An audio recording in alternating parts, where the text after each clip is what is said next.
Hello, and welcome to I Am Dad Podcast with your fatherhood authority, Kenneth Braswell. 30 minutes of wisdom, information, resources, and nuggets to help you on your fatherhood journey. Or maybe you're just curious and want to hear some real talk about fatherhood, family, and the minds of men. Well, guess what? We got you too. Sit back, grab your pad and pen, and maybe even bring a little something to sip on. Enjoy 30 straight minutes of fatherhood, family, and fun with the Fatherhood Authority, Kenneth Braswell. Welcome to I Am Dad Podcast. I'm your host, Kenneth Braswell. Thank you for joining us on another Sunday morning as we bring you new guests, new perspectives, new energy, new all that stuff for the 2024 season. We are cruising through the third season of I Am Dad Podcast, and I'm happy about that. The guests that we've had thus far have been phenomenal, and we're going to continue that ball rolling today with a really good friend of mine. I met him some years ago through another mutual friend, Dontaye Carter. He's doing some awesome things here in Atlanta. He moved here from Valdosta, and he married the woman who stole his heart at a Valentine's Day party. We definitely going to talk about that. He also has a new book out that was inspired by his daughter. He is the co-founder, or he is the founder and lead communication strategist at the Carter Media Group, and he has had a lot of success in doing that work around public relations, but typically or specifically in some high-profile cases that involve both highlighting the voice of the survivors of the R. Kelly case, and then Ahmaud Arbery, that I know most of you know about, and others. He's received some prestigious awards from the 26th Annual Communication Awards and done a lot of other things. And so I'm excited to talk to him. And he ran for office some time ago here in Georgia, and I want to talk a little bit about that as well. How you doing, sir? I'm doing well. How you doing today? I cannot complain at all. At least I try not to complain. Listen, this is how we start off all of our shows because it's always an important component of the storyline of the people that I invite to be on the show. And that is your daddy story. Tell us your daddy story. Oh, man. I don't even know where to begin with that one. You know, it's I grew up in a single parent working class household, and you know, my father wasn't there. And, you know, I think we get so often caught up the single parent story that we don't give life to the stories of the men that came in as substitutes. And the older that I've become, the more I kind of look back, and I had to be honest with my mother and tell her that she didn't do it by herself. You know, in between my stepfather coming in when he did, in between, you know, my football coaches, my best friend's father, Derek, you know, the Robinson family always hold a special place in my heart because, you know, Mr. Robinson made sure that even though I was a mile away from the school, that I didn't walk home. He was so worried about what trouble I could have fell into just walking home from football practice that he took it upon himself to make sure that he drove me home.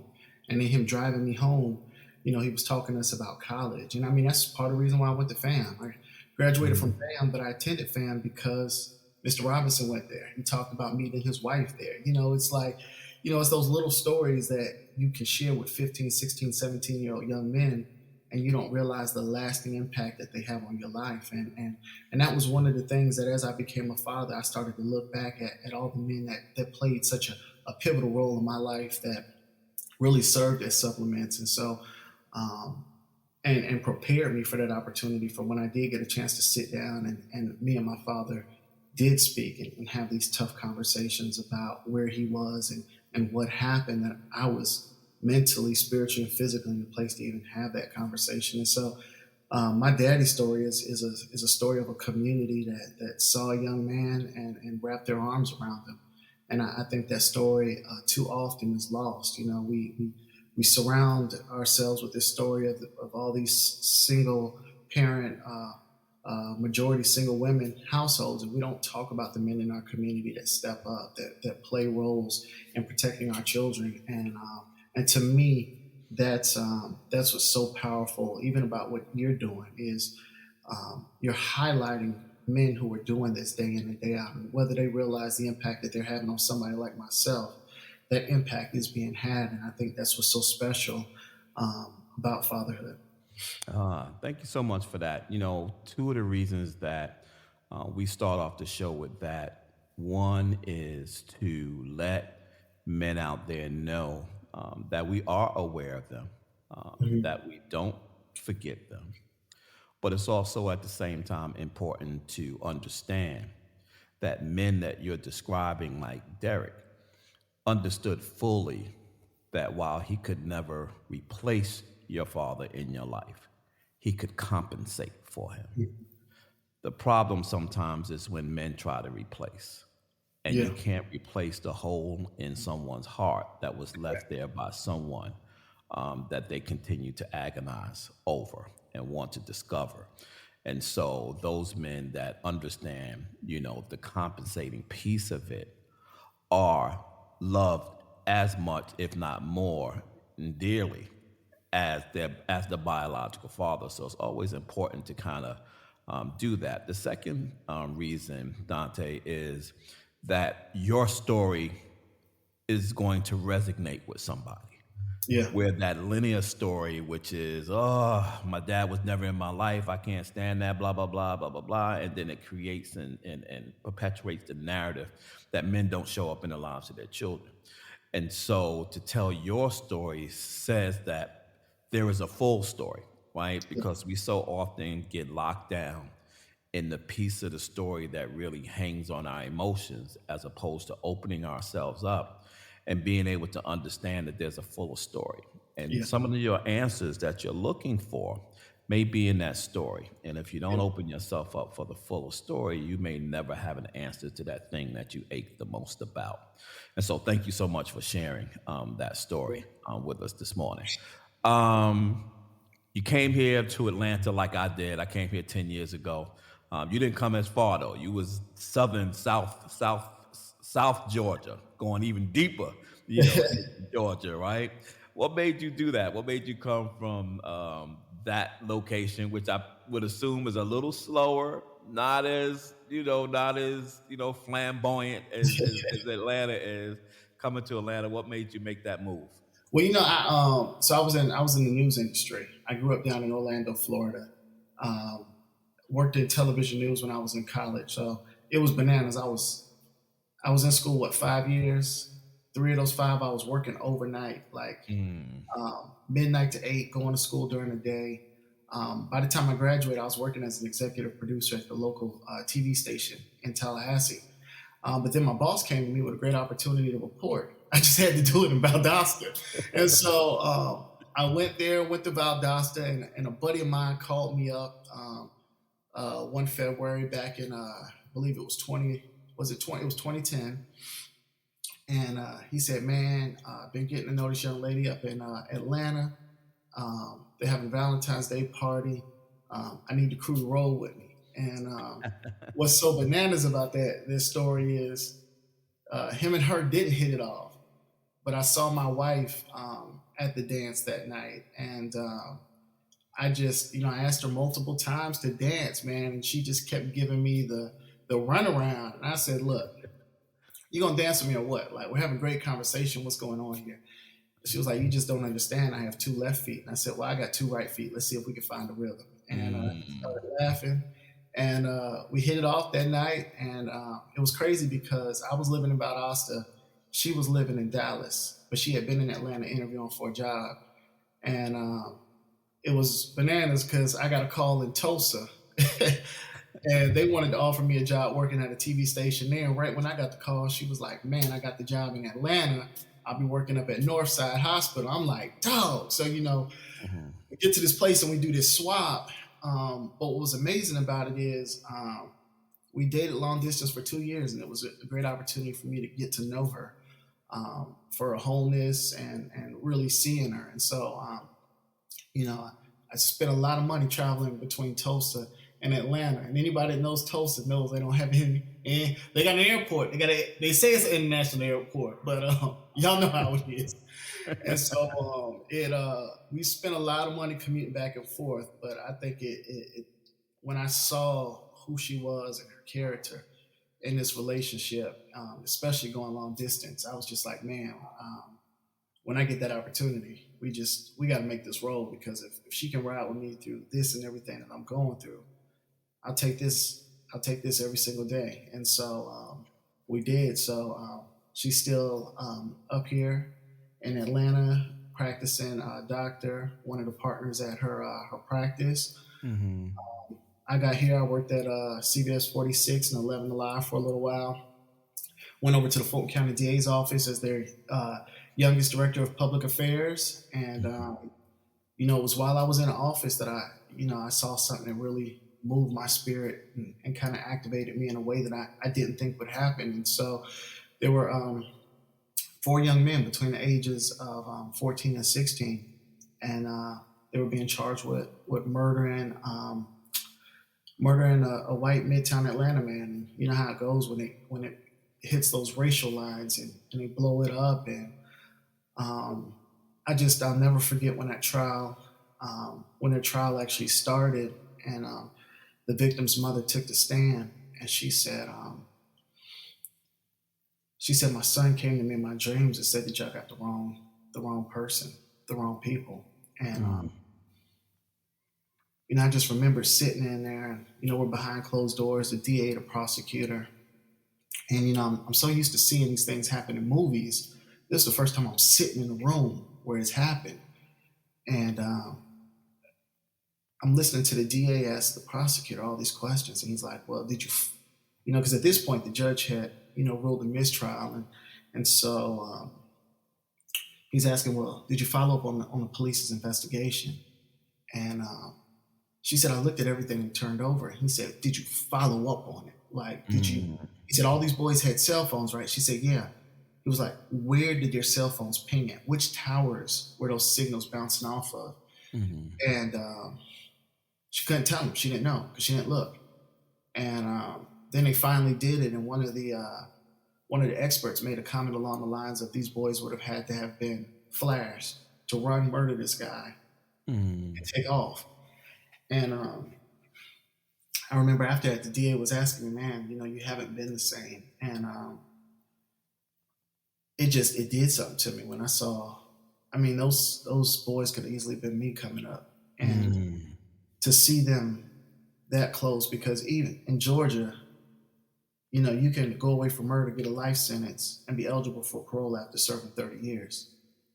You take a kid at 14 to 16, give them 30 years, right? You talking about they're 44, 46. By that time, the majority of their life is spent behind bars, incarcerated. Mm-hmm. What do you expect them to become once you release them? You know what I'm saying? Like, nobody ever thinks this whole thing through. Mm-hmm. And I think that's what really got me wanting to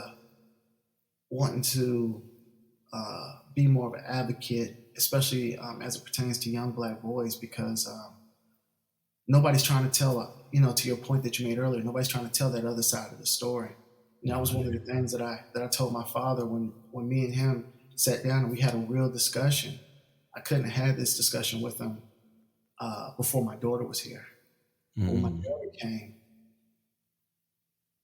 everything that he felt, I could relate to feeling. As crazy as that sounds, that feeling was equal to what I felt as a kid, feeling abandonment.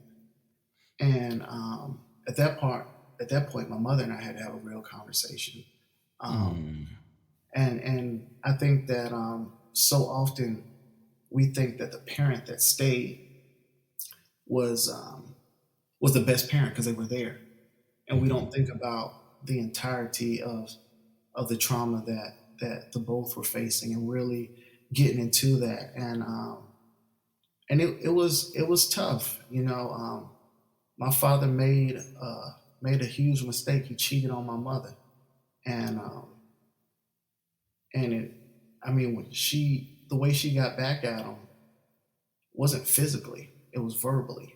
It was, "Hey, Dante's, that's why Dante's not yours." And hearing that over and over just drove him to a place that, when we sat down and talked, I was like, man, if my wife told me my daughter wasn't mine, it would have broke me. You know what Yeah. I'm saying? I don't know if I could have came back from that. And, you know, but I think God knew what he was doing when he allowed me to kind of reach a certain place so that we could have this conversation as men, and Mm-hmm. where I could, as difficult as it is and as weird as it sounds, be able to meet him with compassion. And I don't like, I think my daughter was one part, but kind of going back, you know, and I'll tie this in just a second, but, you know, when attorney Gerald Griggs called me about the surviving R. Kelly case and let me know that he was working with some of the parents, it was a lot that he kind of left me in terms of information. And at this point, R. Kelly hadn't been charged or anything, and so in my mind, I'm like, I don't know where to even start with this pricing anything because it's so much. We actually have to really build a case, draw awareness about the allegations, and being able to move. And I remember just expressing that frustration with my wife, and she was just quiet. And like, babe, are you all right? And she said, you know, at some point, you know, we need our husbands, our fathers, our brothers to acknowledge that there's a problem. And she said that the fact that I hear you saying these things and you have a young black daughter that could have been your daughter, like you're acting and looking at this from such a removed place that it infuriates me. And talking to her and listening really helped me to see how disconnected I was in many of these issues. And you know, when I accepted the award on it, you know, and I'll be honest, I was blown away because this organization has given awards to Disney, Universal Studios. It's always been big groups. I'm not a big company. I had no aspirations to be a big company. You know, I just wanted to make an impact. And so when I accepted the award, that was one of the things that I said. I talked about the impact that my wife had on me with this case. What I didn't expect to happen was I didn't expect for, in me fighting to see my wife, to see my daughter, I didn't know it was going to push me to see myself at a deeper level, to see my own humanity. And I didn't realize that in order to truly see them, I had to see me. And so when a Ahmaud Arbery case comes up, I'm looking at myself in the mirror. And I remember when, and I ended up working with Griggs on that case as well. When he sent me the video before we launched the PR campaign, my daughter was 2 at the time, and I'm holding her in my arms. And I remember just falling to the floor crying. And it wasn't like I'm giving up crying. It was just like, I'm tired. Like, we still doing this. It's 2020. I'm locked in a house. It's COVID. And and I remembered Attorney Griggs, he was just like, look, man, he was like, I'm going to let you cry, but we got to get these dudes put away. And he was like, he said, everything that you poured into the R. Kelly case, I'm going to need on this Ahmaud case. I need you. And I was always ready for it, but it was difficult because, you know, at this point I was starting therapy. And so there were a lot of emotions that I wasn't even used to even acknowledging. I was so used to stuffing things that I almost had to let that out in order to get refocused and recentered. But it's been for me, it's been that constant build from there. It's like, man, like when we restore the humanity to black men, to black fathers, these things were taken from us and they were taken intentionally. This system has been designed to keep us out of the house, and we have to fight against the system. And it's crazy because like when I was working on that R. Kelly case, I'm like, man, these laws aren't even sufficient enough to protect our women. Well, guess what? These laws ain't set up to protect black men either. And you know, that realization was tough, you know, and so it really exposed me and forced me to kind of open up. So people think I just like, a lot of folks are like, oh, he's just running for mayor, or he's just trying to, you know, get business. It was never any of that. There was a buildup, an emotional, physical, psychological buildup that was like, no, something's got to change. Yeah. So let's unpack some of that, because you put a lot in that, brother. Good Lord. You put a lot in that. And so just to kind of step back just a little bit so that folks will know the journey, right? Because it's important that people kind of know the journey. And that's what I really wanted to do with this podcast. That's why, people who I asked to come on will say things like, man, you're going to send me some questions? No, I'm not going to send you no questions. This is not a presentation.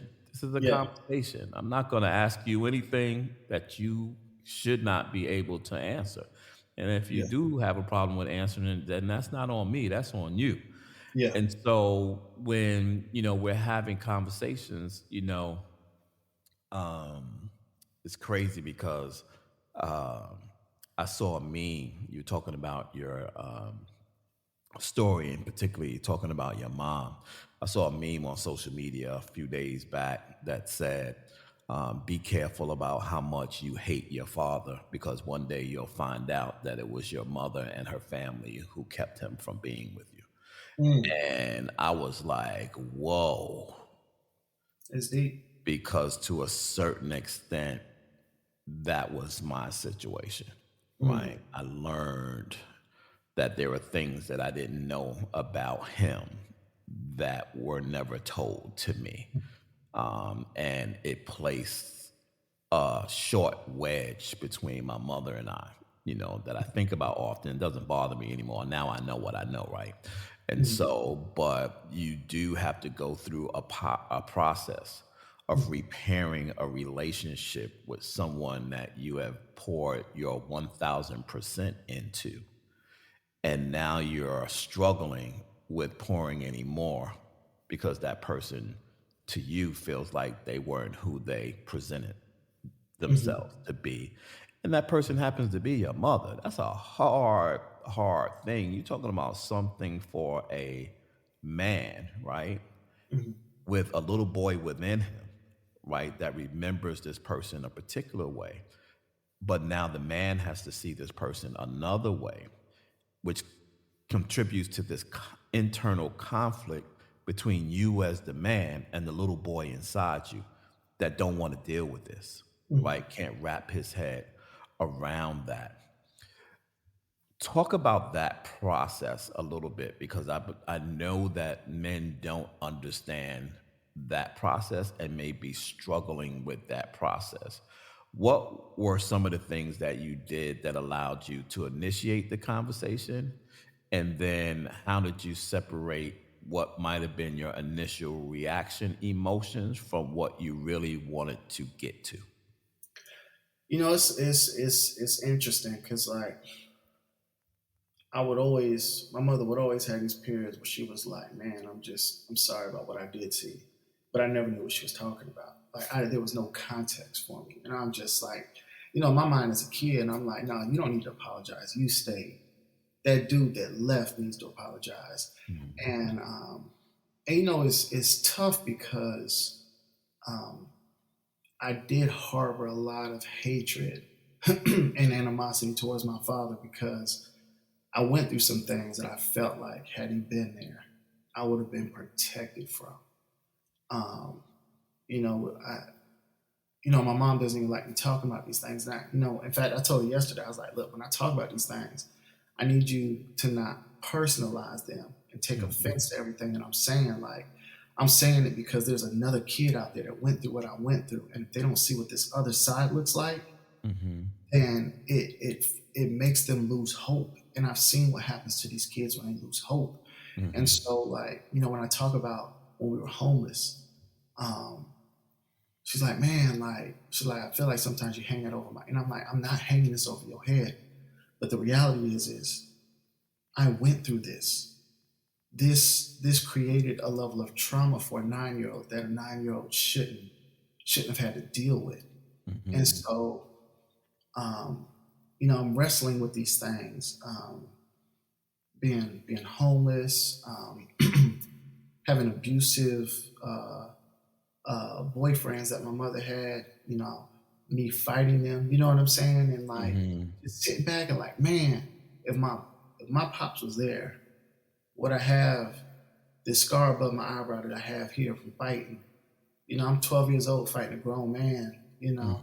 I fought my stepdad when he put his hands on my mother. Like, you know what I'm saying? I'm 10 years old and I'm taking a beating that I knew he was gonna give to her. And so I'm thinking all these things like, man, if my father was here, would all these things have occurred? If they would have occurred, how would he have responded?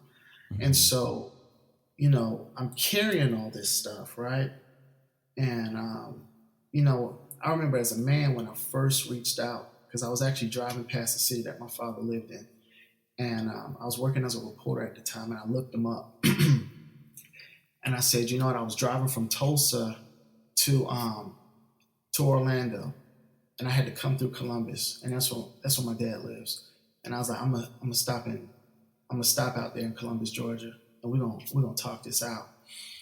And I remember I called his house, and you could just tell he was angry. He's like, I just ain't got nothing to say. You know what I'm saying? And I had no context to his anger. I thought he was just trying to be a deadbeat, right? Mm-hmm. And so, so back in 2020, I pulled up at his house again, and I was like, "Nah, dog, we need to talk," And it was like, "Yeah, we need to talk. I'm just not ready to." And again, I had no context. I thought he was doing the shape shifter thing, and like I was so like, and in my mind, it's like I want to eliminate any excuse that he might have. Mm-hmm. I knew I had siblings, so me and my two other siblings, by him, not two, but one of them, we went and got DNA tested. I didn't know I didn't even know what DNA test meant. My wife Mm-hmm. is she's a doctor. She was like, man, she was like, I ain't never seen that close of a DNA sample between siblings. Like, y'all are definitely blood related, like close Wow. blood related. And so I was like, okay, well, that's not an issue. Denial of me is not an issue. So we need to talk. And I don't know, God told me to just lay off, and I laid off, and ended up going down to because at this point, my sister she saw the DNA test, so she's bringing me around the family, want me to kind of connect with the family, and we went down to my great aunt's 85th birthday party, and he ended up coming, and it was at the party that we actually started sitting down, and a lot of this stuff started coming out. And I remember on my drive back from Columbus to Atlanta, I told my mom, I said, we talked. And she just went on to the apology thing again. Just want you to know, I'm Mm-hmm. sorry, I'm sorry, I'm sorry, I'm sorry. But now I actually knew what she was apologizing for. Before I Wow. didn't know what she was apologizing for. Mm-hmm. And so, and that was one of the things that I was talking to my wife about when I was kind of going through it. I was just like, man, I don't know what I would have done if you would have told me that Kylie wasn't mine. Like to me, Mm-hmm. that's the level of distrust and mistrust that creates. I Mm-hmm. don't know how you repair that. And so Right. when he disappeared, I started to, and that's what I was saying with the empathy standpoint. I started to understand. And so like, um, but I don't know if I could have gotten to this place without being a father, Mm-hmm. without really, without going through therapy and starting to get a better understanding of how I tick. Because I think this whole process for Black men is different, and nobody talks about it, right? Because we're not just dealing with, they talk about fatherlessness across America, and you're like, well, men across America aren't doing a good job. Yeah, but it's different Mm-hmm. being a Black man because everything is so systemic. Yeah. Nobody talks about the systemic portion of all this, right? And so, Mm-hmm. yeah, my father had his issues, right? But I'm also dealing with that while being a Black man, while being in a community that's over policed. You know what I'm saying? So there's so Yeah. many different things Yeah. that go through my mind. So when you talk about that process, I'm like, man, you got to think through all of this. But in me thinking through all of this, helped me to see, even in Sandy Springs, right? We're 50% minority up here. Right. The largest group of that minority are Black kids. And we got a large number of Black kids in our community that don't have fathers present. So now I'm looking at them different and looking for them differently. You know what I'm saying? Because Wow. I understand the pitfalls, but when you talk about that journey, like that's what that journey gave me a much broader context from a legal standpoint and Mm-hmm. from a community standpoint Mm-hmm. of what these things truly look like. And so I hope that answered the question. Yeah, I wanted to pull it through because I want to get to your now, right? But there's these things that you talked about in the past that I just don't want to gloss over. I Yeah. want us to kind of strip it a little bit because people got to understand this, both men and women, right? Because you talk about your wife. And so, and that's where I want to pull it to the current. But you triggered me, and there's something you said. We have a lot of similarities in your trajectory and path. Is similar to some of the things that I experienced as well. Being a young man watching my stepfather abuse my mother and being on the other side of the door, listening to him beat her and feeling helpless that I couldn't do anything, about that, or watching him hit her in public, and I know that she doesn't remember that I remember any of that stuff, but that stuff singes in your mind. It doesn't like disappear. No. It stays in there. And so my mom had sent me, and this was a good guy who did bad things. This wasn't a bad guy who did evil things. This was a good guy who did bad things. And I learned later on in life, after I understood about his upbringing, I got it, to your point. Like there's some point later in life that you learn something and someone gives you a piece of information and you get it. Doesn't make it right, but Yeah. you get it, right? And so my mother had sent me up to go to school where he was. I don't know what was going on in my life in Brooklyn that she sent me up to Syracuse, New York. But one day we got into an argument and got into a fight in the kitchen. And he put me in a headlock and he was choking me. And there was a window behind us, and my mind was I wanted to back and I wanted to throw him out the window. I mean, even though he was in the house, if it had happened, he wouldn't have been hurt. And then secondly, because he had me in a headlock, if he went out the window, I would have went out the window. I wasn't even thinking like that. But God had a different something in mind, and I slipped, or we slipped, and we fell down at the base of the window. And we fell down at the base of the window. I yelled at him, "Let me go. You're not going to beat me like you beat my mother." That's what I said to him. And when I realized at that moment, Dante, that wasn't the teenage boy talking to him. That was the little boy talking to him. The little boy had had enough. And that's what gets us to that place.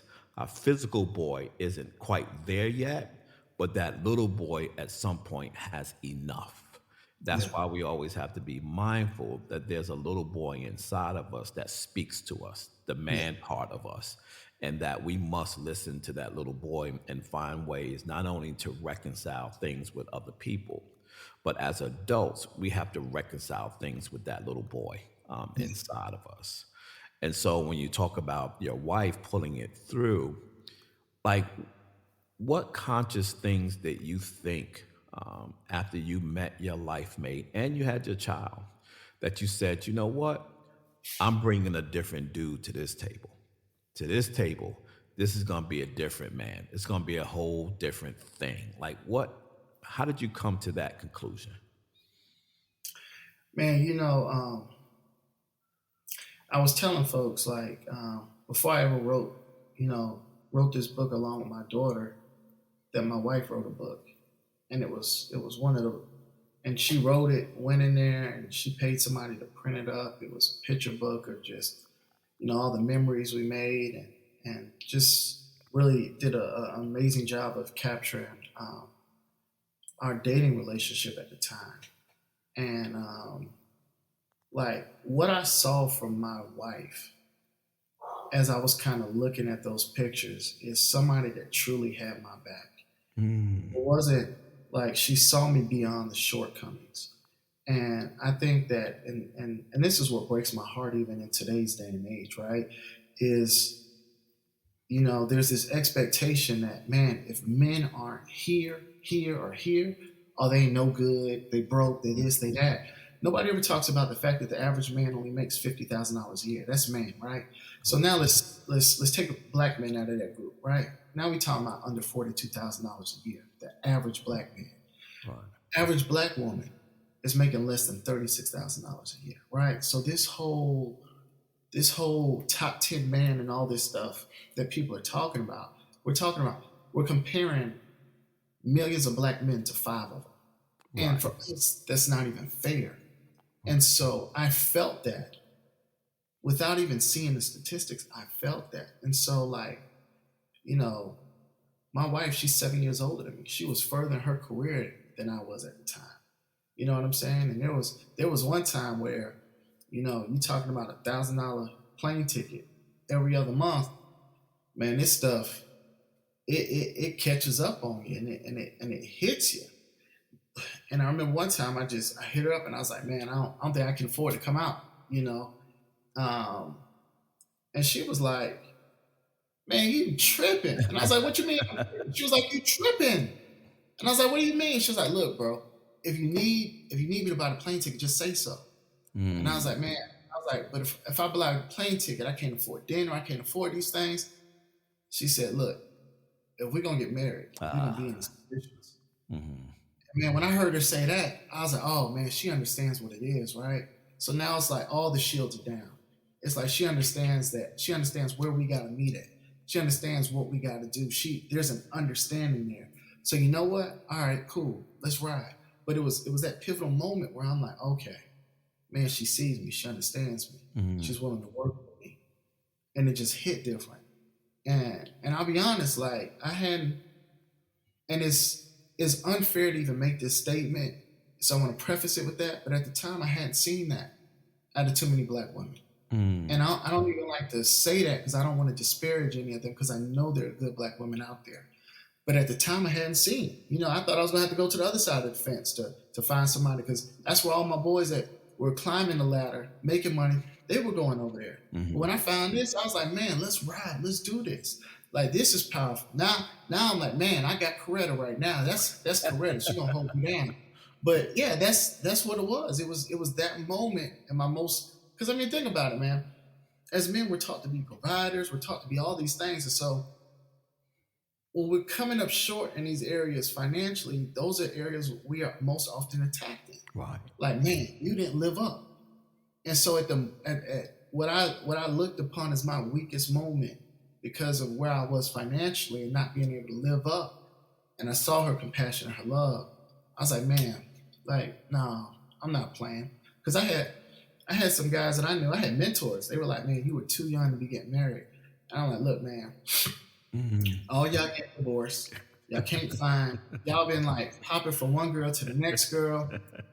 And I found somebody that's ready to roll. I'm a roll too. Like, they're like, yeah, but you got so much life. I'm like, nah, listen, I get it. But yeah, I'm a considered source dude. I'm like you. I'm a considered a source dude. I wasn't like that younger. Any of my boys could tell me anything. I probably would listen to it a little more. I wouldn't act because I was never a follower. And so, yeah, but it's one of the things, Dante, that drives me crazy about what social media has done to experience, an opportunity, which you can have somebody garner, and this from the social media standpoint, they can garner 2 million people following them as an influencer, as someone who could help you repair credit, but they living in an apartment. Right? yeah, So, it's true. or write, to your point about books, become a comedian and write books about relationships, but got, 2, 3 divorces. And not that you can't Yeah, glean from someone, you certainly can glean something about relationships from someone who has 3 divorces. But let's be clear, you gotta keep that in context, right? You gotta keep those kinds yeah, of things in context. And so now you got this beautiful baby girl, and you're a now father, and that particular moment changes things in you. I remember, and I don't know if you remember this. You are of the hip hop age, as I am. I'm much deeper back. I'm in the origins of the hip hop age. You're a little further up, but I remember Jay-Z was interviewed after he got married to Beyonce, and when Blue Ivy was born, he made the statement, wow, after having this little girl, I'll never call another woman the B word. Hmm. And I thought that was so powerful. And I was like, man, that's kind of cool that you've come to that epiphany. But then I thought to myself, why didn't you have that epiphany when you married your wife? Why did it take your daughter to get to that epiphany? But you didn't have that epiphany when you married your wife. It is something about men having little girls that change our perspective about women. Did you experience any of that? I did. I don't know why, man. I always felt like my first child was gonna be a girl. Always. I don't know if that was God just telling me get your mind right, get your heart right, but I always kind of felt like the first one was gonna be a girl. I don't know. I always just felt it, and so I'm talking about I was thinking this like before me and my wife met, right? And so now I'm even going about relationships differently. Mm. If I'm if I have this little girl, who is going to be the person that she looks up to? Who is she going to see? Who is she going to be the one that she models herself after? And I would look at this as okay. If I have a son, what am I doing to be somebody that he can look up to? Mm. But yeah, so when I had her, it did shock me. I think what what happened to me was it was more along the lines of, man, I'm glad I listened to that voice inside that told me to, because I had before my wife came into the picture, man, I was dating some young ladies, and I don't, sometimes as young men we can get so caught up in what she looks like, what the dimensions are, all these things, right? Um, and we chase these things. And what do we chase with these things? We take on we take on the headaches. We take, you know what I'm saying? Mhm. All this crazy, all this we take all this drama on.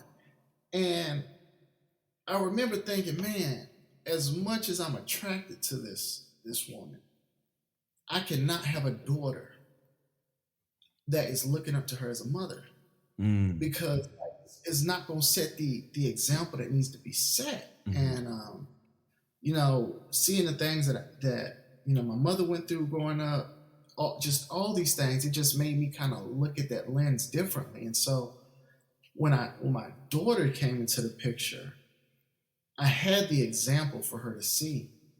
At this point, it was just more of a, how do I protect this little girl, right? Mm. Who do I need to be as a man to protect her? And I think that's what having these different cases that I had really pulled out of me and really let me know the magnitude of where I needed to be. And so for me, it brought on a deeper focus on legislation, policy, and all these things. But what's so powerful about it is, like, so my daughter is at the same school that your son went to, elementary school, Mhm. and all the, you know, Principal Goggins is still there. She talks about the work that you did with the young boys while you were there. So Mhm. now it's like, even though I have this legislative and policy standpoint, I still also have this foundational standpoint, because I saw you do it. I heard about all the things that you've done in terms of feeding into these kids. You know what I'm saying? And so, Mhm. like, it created this twofold response. And to me, I think that's what's so powerful about it, because when we talk about those triggers, my my greatest concern is ensuring that while I'm building her up internally, right, making sure that that external world doesn't defeat her either. And Mm. so Yes. um, I've been I've been very conscious about.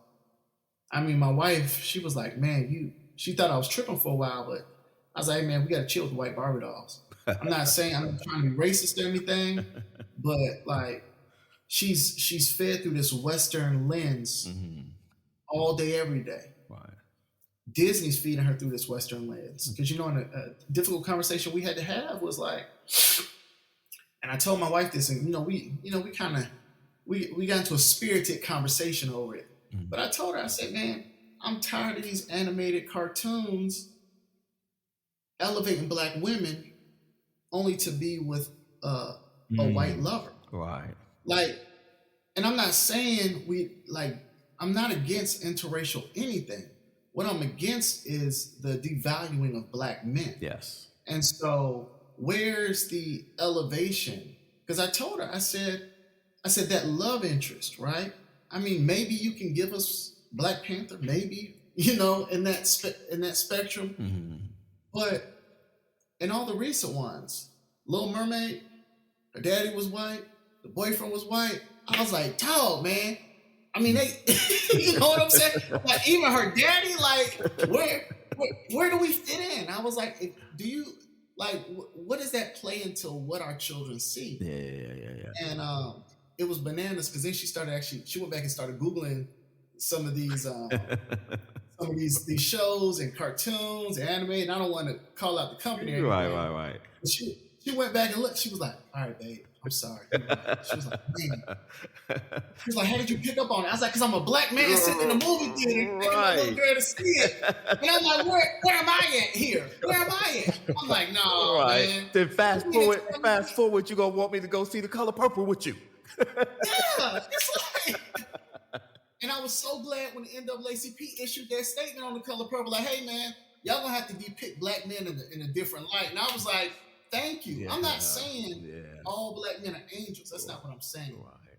But this negative connotation of us being pimps, thugs, and you know what I'm saying? Y'all aren't painting these healthy pictures of our father. Like anytime you look at a movie and it's like you got a black father, it's like he overcoming 20, 30, 50 different issues, and I'm like, look, man, come on, man.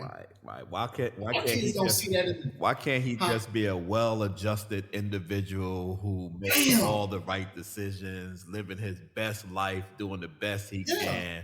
And why we can't see that? Because people will say, well, that ain't real. That ain't real. But what's crazy is what I'm learning is it is real. Yes. They just programmed us as such a because they can't say you don't exist. They can't say I don't exist. Right. And that's I was telling one of the guys because he was wanting to do a book, and he was like, "Man, I can't believe you helping me the way that you are." He was like, "Most times black men get into this space or they get into a place and they just got to be the only Negro in the room." And I said, "Well, first of all, that's not completely true, and second of all, they have done such a number on black men and the narrative around us that there is a gaping wide hole that you can drive 10 semis through." You know what I'm saying? Yeah. Because they've diminished the value of black men. And so anything that you put out that shows black men in a positive light is going to make an impact because people aren't accustomed to seeing it. And that's the sad part about all this. Right. And the other thing too is, because I hear you with that helping.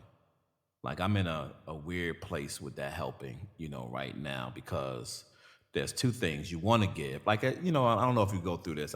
Every time this happens, it triggers me in a really small way. Like you go to the cash register and then you pay for whatever you're paying for. And then they say, "Oh, you want to give the rest of your change to blah, blah, blah charity." And it's kind of like, and I used to feel some kind of way about saying no. And now I just say no. I was like, no, I give. My whole life is about giving. I shouldn't feel guilty because I say no to this charity, particularly since I know that this particular charity that you're asking me to donate to gets hundreds and hundreds and hundreds of millions of dollars to do whatever it is they're trying to do. And as a not-for-profit agency and someone who monitors and watches other not-for-profit agencies, particularly those that are Black-led and people of color-led, we are struggling with getting tools infused to do the critical work that's necessary to empower and uplift our communities. There's something wrong with that. There's something wrong with a society that cares more about animals than humans, that cares more about trees than humans, that cares more about fish than humans, right? There's something wrong with that. And so that's that protest for me that comes from that.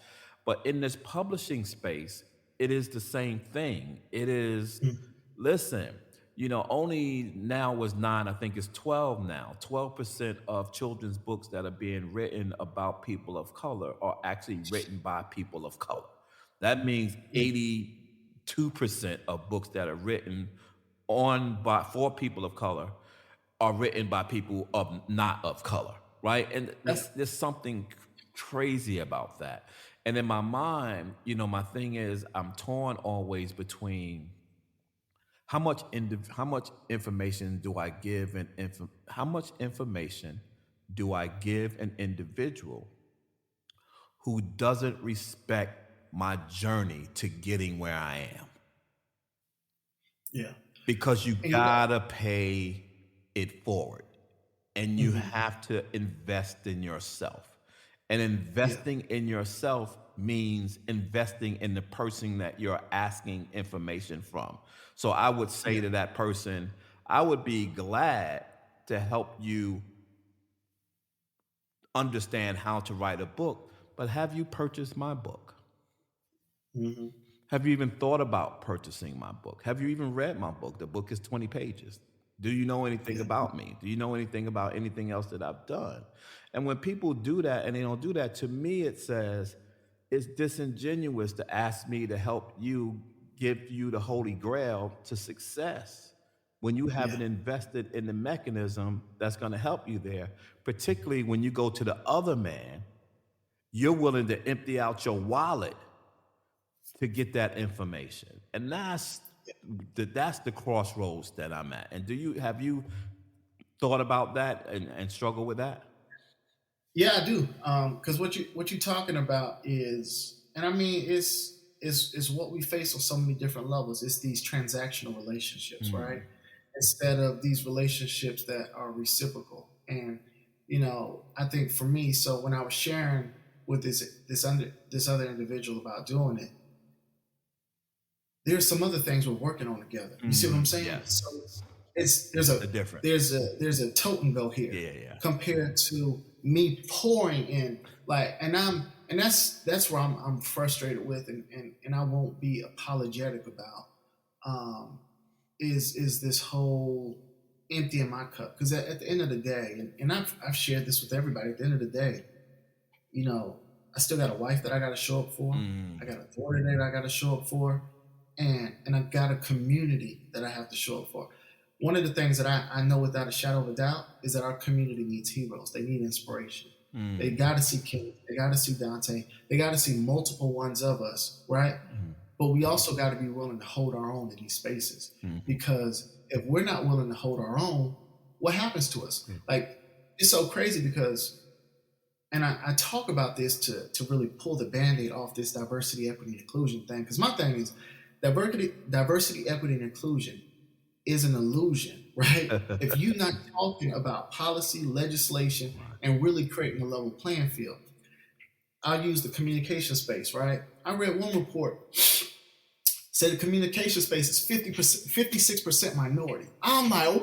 Ooh. I'm like, we in there, man. We in there. We in there. Yeah, we in there.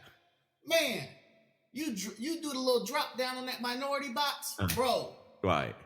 You take, and again, I'm trying, this ain't PC, but I'm gonna go ahead and say it. Right. You take white women out of that group, right? Right. Now the numbers drop down to 12%. Right. And it's like, whoa, Right. whoa. Right. I thought y'all said we was 56% minority, Right. Yeah. right? That minority box get a little funny now. And so, and then when you talk about black folks in that 12%, it shrinks even more. Deeper. Yep. Mm-hmm. And I'm like, dang, so now you're thinking about how many black folks like me actually own their own firms, not here running the streets trying to get business. You're talking about 1.2%. 1.2%. Yeah. This whole industry. And we don't even make up, we less than 1.5%. Like, that to me, and that's the part that people, like, to your point, right? Mhm. When you're talking about it's just 12%, like, and I keep telling folks, there aren't enough of us in these spaces, right? Like, we're still pushing this boulder uphill just to get the word out of our product, what we bring to the table. Right. And the best thing that folks can do for us is support us on this journey. Right. Because we're going to be the ones that come back into the community. It's not the other side. Right. They take that money and they go back home. Mm-hmm. You know what I'm saying? Right. Your money is paying for the kids to go to private school. Right. Well, we're just trying to keep our people taken care of. And so to your point, yeah, we don't have the energy to be in a transactional relationship. We can't afford to be. Right. We can't. Yeah. So talk to me about the book. I saw it and I have it somewhere. I don't know where. I think it's in the house. And so the crazy thing is I'm a big children's book buyer and I don't have any children no more. So they just get stacked up. So talk to us I about. appreciate you picking up a book for us, man. I really do. I said, I appreciate you picking up a book from us. I really do. Yeah. And so tell us about the book. Man, it started off with me talking to my daughter and hearing the way that she saw me. You know what I'm saying? And I was talking to another dad, and he was like, "Man, in 2020, he said you had your daughter with you at every protest." And he was like, when I saw the snipers on the roof, he said I was scared to bring my son outside. And he said, but it made me a little more courageous when I saw you with your daughter because it said something. But it was like, for me, I wanted my daughter to understand what it was like, not just to be a woman in America, because I feel like the conversation there is like we're women in America, but to be specifically a Black woman in America, okay, you're gonna face a different set of challenges. And so she's been on this journey with me. She was knocking doors with me because as a Black man, we gotta appear to be less threatening. And so we look less threatening when we're knocking on the door with a child. That's funny. Oh my goodness, that is hilarious. With the exception of you're a bunch of Black men standing outside waiting. You see that skit on Blackish where with the exception of if you're a Black man getting on the elevator and the door opens up and it's not, the little girl don't look like you. That's dangerous. Yeah. Go ahead. I'm sorry. I'm sorry. No worries. But yeah, and so hearing her talk about our relationship, hearing things that my wife was just like, man, she was like, based upon your upbringing, I didn't know what type of dad you were going to be. Mm-hmm. And I was like, wow, man. Wow. She said, I didn't know. She was like, and you blew me out the water with it. She was like, because I knew you had these challenges. And so she said, I expected there to be a challenge. Mm. She said, but you've been showing up for everything. She said, and it was something my therapist said. He said, in these stories, you end up becoming another hero, mm-hmm. or you become a product of what you went through, that villain. And so, fortunate enough, I became that hero. You're that hero. And so as I'm looking at this stuff, I'm like, man, I gotta capture this. And so that's what the book is about, capturing this heroic journey with my little girl. And it's so crazy because I got pushback. Folks are like, man, you got a wife. Where your wife at? Where your wife at? And it's like, look, I know I got a wife. Right. Let's, in this society that we're in, Black women get celebrated, they get highlighted, and I'll never take that from them because they need it. Right. They've done some work. So we're not going to take that from them. But we're not going to diminish the value of a man, specifically a Black man, in this either. And so that's what I wanted to capture is that story of me, my daughter, what we had to do, her being on this journey with me through the R. Kelly case, the Ahmaud case, her seeing me run for office, her being a part of that journey. I wanted to put that in there because, the average reading level in America is a fourth grade reading level, and that's just America. Mm-hmm. Now we isolate, we talk about Black kids, and it drops even lower. Wow. We got folks that aren't filling out the census, they're not filling out the free and reduced lunch forms because they can't comprehend what the government's asking of them. Right. And so for me in my mind, I was like, man, if I can put this in a story, maybe it'll inspire, maybe it'll inspire folks to read. And I mean, the feedback that I got from parents has been inspiring. Just telling me how many times they've been, especially fathers, just, man, I read this book to my daughter a few times this week already, and it was like just to be able to correlate myself in this story. And so that's what it came down to. I mean, a lot of what you're talking about or what you're doing, I don't think our stories differ much. how we communicate might be different. Right.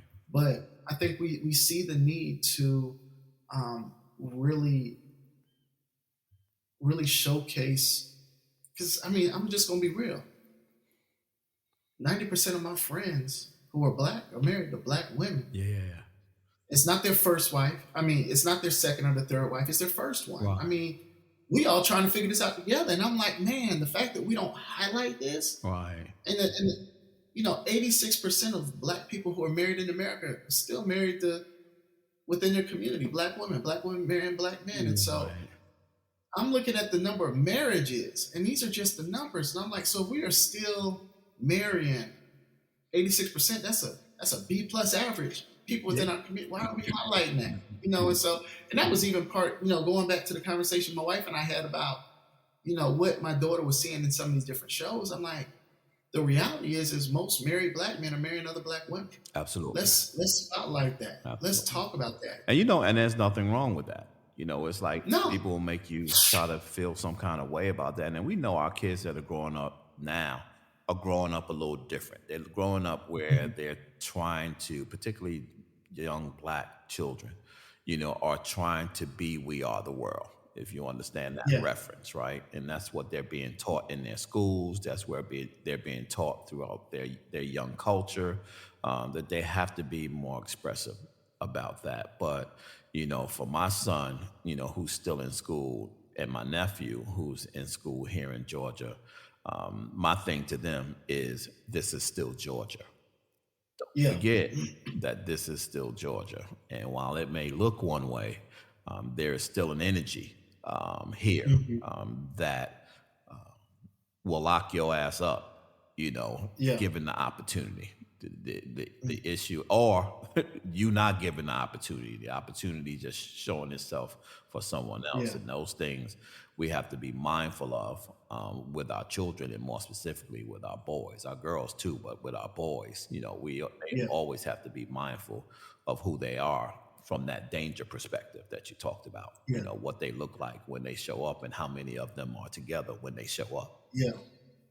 But what's powerful about what you mentioned is, while there's this overarching "We Are the World" message, 2020 I think shook this thing up in a way that it's going to take this word a few generations to, kind of blot out that message, because we're also seeing black folks, and it may not be the overarching majority of them, but this self-segregation that's happening as well.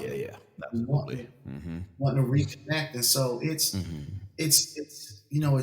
twofold. And it's like, I think for me, it's like, what I think is beautiful, right, is, when I took my DNA test, right, before the transatlantic slave trade, my ancestry went back to Portugal. And, they were like, yeah, that we, your ancestry goes back to Portugal. We believe it's a European person, right? Then I go to Portugal, right? And I signed up to take 3 private historical tours. For one, on the first tour, I didn't know that Portugal as we know it was created by the Moors, their language, their food, their architecture. These were black folks, right? And folks don't, and then you've got all the other subgroups, different tribes and communities that came out of Africa that went to Portugal because it was under the Moors, and they found sanctity and protection. Because a lot of people don't know that, like, with the Catholic Church and the Inquisition, who were they targeting? There weren't an overwhelming large group of black Christians back then. You look at what religions they were actually practicing. And so where were they going for protection? Well, they were going where the army, where the Moors were, because they had been beating them back for 700 years. You know what I'm saying? Right. And so they went there for protection. And so I'm sitting over here, and regardless of what color the historian was, because we took an African history tour there, and we learned, my family and I learned a ton there. And then we took a couple of the white European tours, and I mean, it's like nobody ever talks about that intersection of history.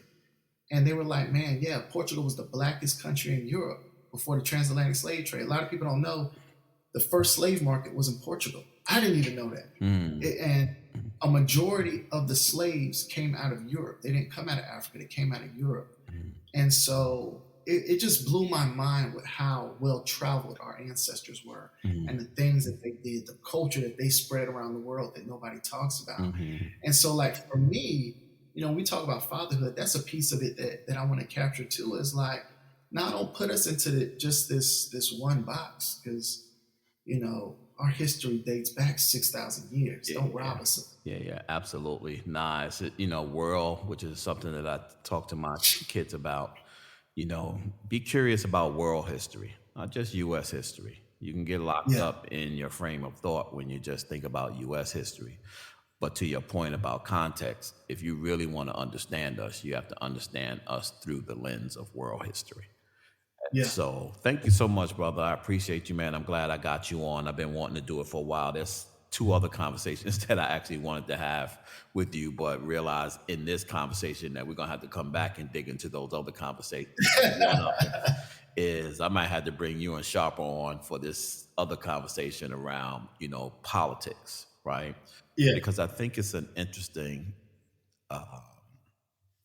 framework when you talk about politics in a space like we're in Sandy Springs, where we know what the numbers are, but we still don't seem to have a strength base given the economic positioning of the people of color who are here, and that there is also an undercurrent of low income Black people who live in Dunwoody, Sandy Spring, that people don't think exists. Like, it's like, what?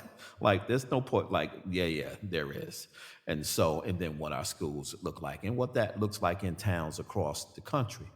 And then the second thing I want to come back and talk to you about is I want to dig more into the imagery, particularly of Black fathers and Black men in the media, and what that's like now as it relates to current events, past events, and future events. So be ready for me to call you back to talk about those 2 things, because those 2 things need discussion as well.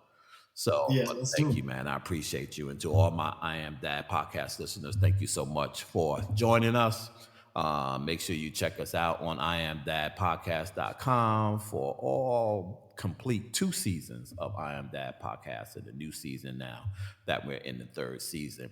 So you know how I like to always leave you. Always be kind to others as you're kind to yourself, or you might find yourself by yourself. Always shoot high for your goals, because even if you miss, you'll be amongst the stars. And as my good friend Art Mitchell also always used to say to me, it's nice to be important, but you know what? It's much more important to be nice. Till next Sunday, peace out.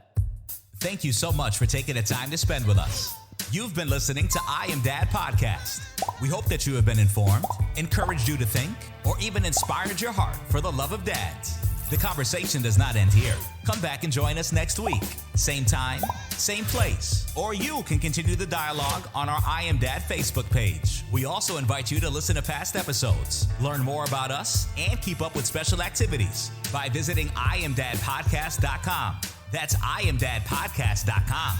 Until next time, I leave you with this reminder of manhood from 1 Corinthians chapter 13, verse 11.